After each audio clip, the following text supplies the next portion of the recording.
నీ కంగారెందుకమ్మా? జరిగేది నువ్వు చూస్తూ ఉండు. ఇప్పటి నుండి ఈ ఇంటి కథే మారిపోతుంది. నాకైతే నమ్మకం లేదు.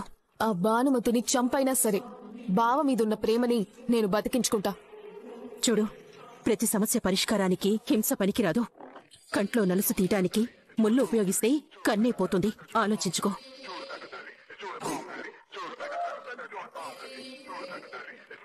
చూస్తూ ఉండమ్మా. కథ మార్చకపోతే అప్పుడు అడుగు.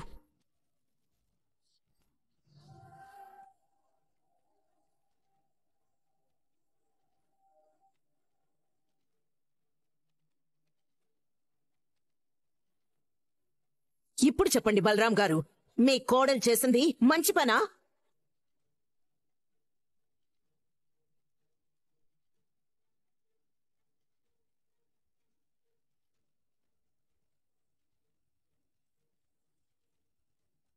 जी बाय.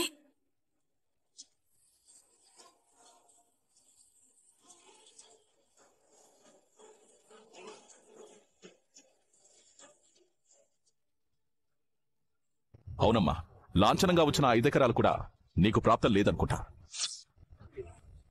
పెళ్లే రద్దయ్యాక ఇంకా మన మధ్య దాపరికాలు ఎందుకు చెప్పు? విషయం ఏంటంటే, నీ మరదలు నీతో చెప్పొద్దని నువ్వు నాకు బహుమతిగా ఇచ్చిన ఆ 5 ఎకరాల్ని చరణ్ పేరుతో రిజిస్టర్ చేయించి లాంఛనం కింద తీసుకుంది బలరాం.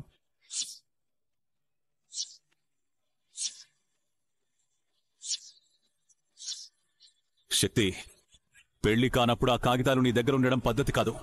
ఇచ్చేయ్. ఆ పొలం నా పేరుతో ఉంది.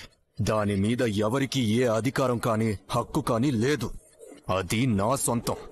ఏంట్రా నీకున్న బోడి హక్కు?